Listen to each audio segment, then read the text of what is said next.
Juízes 6, verso 13. Essa história aqui, ela fala de um jovem que estava fazendo um trabalho e foi chamado para fazer outro, né? E como que ele reagiu. Vamos ver aqui.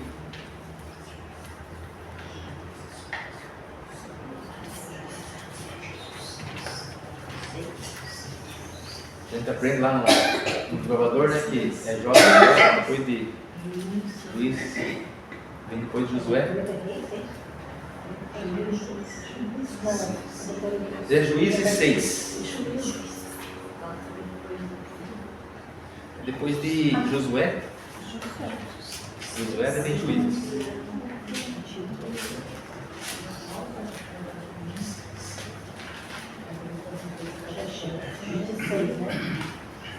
Aqui a gente vai ler então no versículo 13, a gente vai seguir um pouquinho para a gente entender um pouco a história.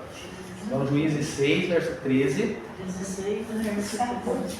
É 6, verso 13 aqui. Então fala assim, eu vou começar a ler aqui para nós entendermos a história. E Gideão disse, ó meu Senhor, se o Senhor está conosco, então por que tudo isso nos sobreveio? E onde estão todos os milagres, os quais os nossos pais nos contaram, dizendo, o Senhor não nos fez subir do Egito, agora porém o Senhor nos abandonou e entregou nas mãos dos midianitas? E o Senhor olhando para ele e disse, vai nesse poder, e tu salvarás Israel da mão dos midianitas. Não te enviei eu? Veja bem, Gideão se aproximou e disse, por que acontece isso conosco? Não tem umas histórias aí que o Senhor já fez tanto pelo povo no passado?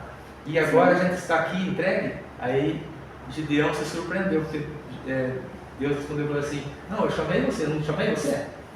Né? E agora Gideão entendeu que ele precisava estar fazendo e obedecendo a ordem de Deus. Mas Gideão tinha algumas dúvidas. Cada pessoa que é chamada, a gente acabou de ver a história da lição de Moisés, né? Agora Gideão também recebeu um chamado. E ele, quando ele recebeu esse chamado, ele colocou essas posições perante Deus, né? E o Senhor disse, certamente estarei contigo e tu ferirás midianitas como um homem. E ele lhe disse, se agora tenho achado graça aos teus olhos, então mostra-me um sinal que tu falas comigo. Olha só, quantas vezes a gente pede um sinal para Deus, né? Se é o Senhor, então que aconteça bem assim. E a gente fica esperando que aconteça assim, né? E Gideão ele fez esse teste ali. Então, não partas daqui, rogo-te, até que eu venha a ti e te traga o meu presente e coloque diante de ti. E ele disse, aguardarei até que retornes. Gideão entrou, preparou um cabrito, bolo sem fermento e uma efa de farinha, e pôs carne em um cesto, e ele pôs caldo em uma panela, e trouxe para fora debaixo do carvalho e apresentou. O anjo de Deus lhe disse, toma a carne e os bolos sem fermento e coloca sobre esta rocha e derrama o caldo. E ele assim o fez. Ou seja, ele estava conversando com Deus, fazendo as coisas como Deus havia pedido que ele fizesse. E o anjo estava falando como que era para fazer. Então ele estava em obediência a Deus. Mas ele ainda tinha algumas coisas a perguntar para Deus. Vamos ver aqui o verso, capítulo 7, verso 4. 7, verso 4. Fala assim, segue então da história, né? E fala, o Senhor disse a Gideão, o povo é demasiado, faze-o descer agora até a água, e ali provarei para ti, e será que daqueles que eu disser, irão contigo, eu mesmo irá contigo, e de todo que eu disser, este não irá contigo, esse não irá. Então Deus estava agora falando assim, olha, tem muita gente indo com você, então não precisa de toda essa gente. Quem vai dar essa vitória para você é Deus, o Deus forte e poderoso. Não é a quantidade de pessoas, tá? Era como que as pessoas que estavam prontas para aquela obra. Então foi feito aquele teste. Então, primeiramente, dispensou as pessoas que tinham um compromisso que era mais importante do que estar ali. E as pessoas, várias pessoas, então voltaram para casa, né? Porque acharam que o compromisso com Deus era menor e voltaram para casa.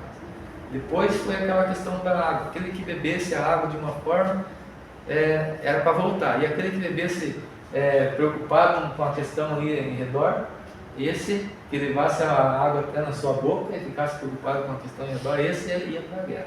E se sobraram só 300.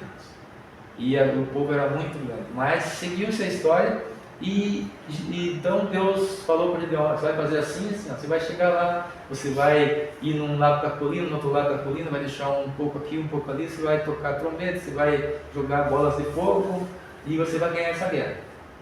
Aí Gideão foi lá no meio do povo, quando eles estavam lá, né, antes de dar uma espiadinha lá, e ele ouviu duas pessoas conversando. E a história está relatada aqui na Bíblia também. Vamos lá. 7:15 a 20. 7:15 a 20. Mesmo capítulo. Mesmo capítulo, 7:15 a 20. Agora.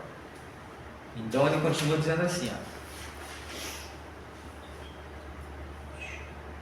E assim foi que quando Gideão ouviu o relato do sonho, da sua interpretação, adorou e retornou para o exército de Israel e disse: levantai-vos, pois o Senhor entregou-nos na vossa mão o exército de Midian.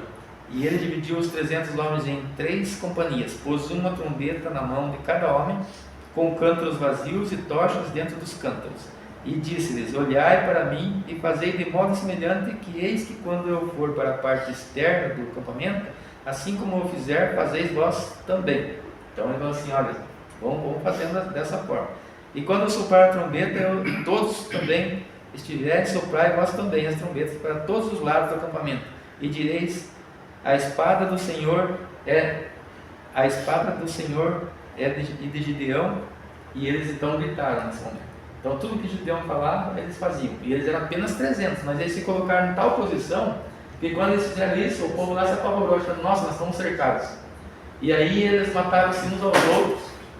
E Deus estava com o povo, com Gideão, com 300, e não estava com aquele povo que tinha muitas pessoas. Então, na verdade, Deus não precisa de maioria, Deus precisa da minoria que está disposta a fazer a sua vontade. Não é multidões, né? Mas não é multidões. É que nem nós aqui. Exatamente. É melhor ter uma igreja vazia, mas feliz sinceros, do que uma igreja cheia de tudo ali. E aqui está cheio dos anjos. Sim, eu estou dizendo para dizer que vinha pouca gente, que já teve mais cheio. E Deus chama dessa forma mesmo, sabe? Porque quando Deus ele fala: eu vou estar com você, ele vai estar. Quantas guerras ele ganhou com Davi, com outros personagens que foram lá e fizeram segundo a vontade de Deus?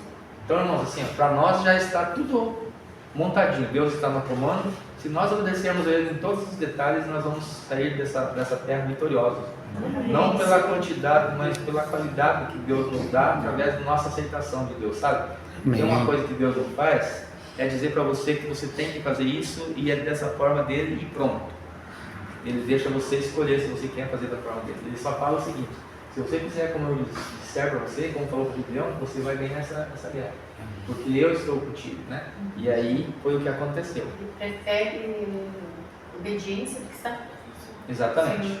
Deus ele deixa claro isso, que nossa obediência é muito mais importante do que eu ir fazer sacrifício, né, que a gente faz. Algumas pessoas, alguns lugares onde está cheio de gente, a gente sabe que lá está o erro, mas como que ele consegue ter tanta gente lá? Porque Satanás ele coloca de uma forma atrativa a liberdade, enquanto que a liberdade é quando você está seguindo alguém que pode te dar liberdade, e não alguém que não tem liberdade e prega o contrário, sabe?